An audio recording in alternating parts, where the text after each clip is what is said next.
Let's get more daily analysis of the federal election race. CTV News political commentator Scott Reid joining us live once again this morning. Scott, we've spoken to you pretty much every day of this campaign here.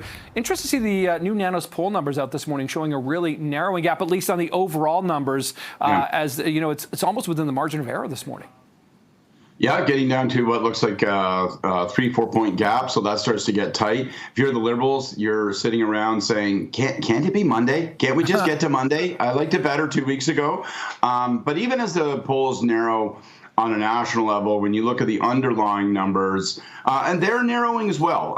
But I mean, you look at the numbers in Quebec, when you look at the numbers in Ontario, Liberals still with clear advantages of 7-8 points, a little bit larger in Quebec. And so that leaves them in a position where it looks like they'll probably still come out with the largest number of seats, minority, majority. Maybe that will be the debate going into the weekend. They're still in control. It would be wiser of them to take control of this campaign back, take control of the message, though, because it does feel like post-debate they've sort of left that field wide open. And I think Donald Trump getting a little bit of an opening yesterday when he started talking about auto tariffs again, Nick. Yeah, he did, saying he doesn't want any cars built in Canada. They can do it themselves. I'm curious, Scott, about this. Why is Pierre Paul going to Saskatoon? Doesn't he have that wrapped up? Well, you know, there's some talk that actually a couple of Saskatoon seats could be in play. The Liberals in the city maybe stealing votes. And again, that's where you have to put into the calculation where the NDP are at. If they are down at 6, 7, 8%, then suddenly those votes, and there's usually a large NDP vote in Saskatoon, are going somewhere. So it could be that he needs to defend those seats.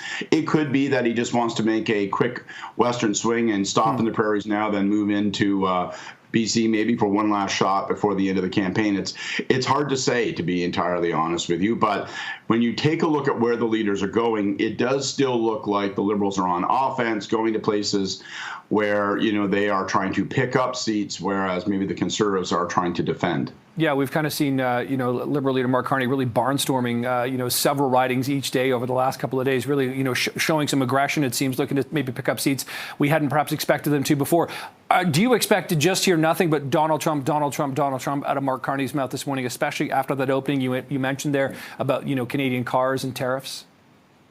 Well, to the degree to which there's been a sag in this campaign for the Liberals in the past 10, 15 days, it has corresponded to an absence of Trump. His big, large, orange mouth hasn't been yapping in our direction. He hasn't been talking about the 51st state. And, you know, the whole elbows up movement, that all sort of what got supercharged by his comments. So he's talking again about we don't need their cars and they barely work as a nation. They need us.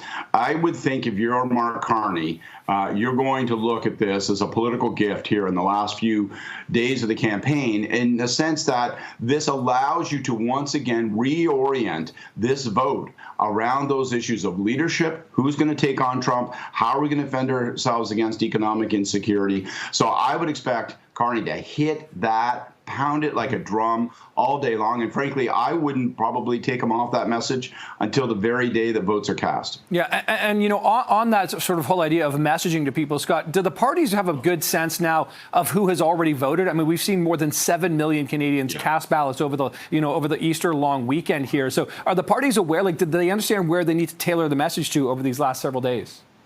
Yeah, not even that. Even from these TV hits, I hear from people afterwards, and they'll say to me, listen, you know, Scott, you sound like you're not sure where the vote is in Quebec. Don't worry. We saw the advance votes. We know that we got our voter ID out. We are in strong shape. So what happens is that as people vote, they are recording each campaign carefully, who has and who has not voted. They're tracking that. So they know 15% of our vote is out, or 30% of our vote is already out and has voted. So they're tracking it.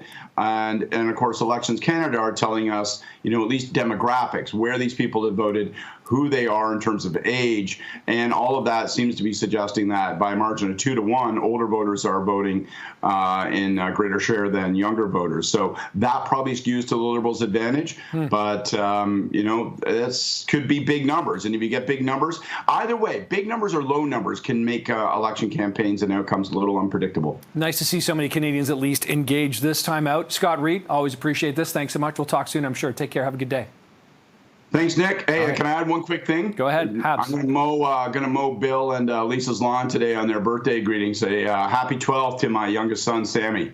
All right, happy birthday, Sam. Indeed. Thank you for that, Scott. Thanks, pal.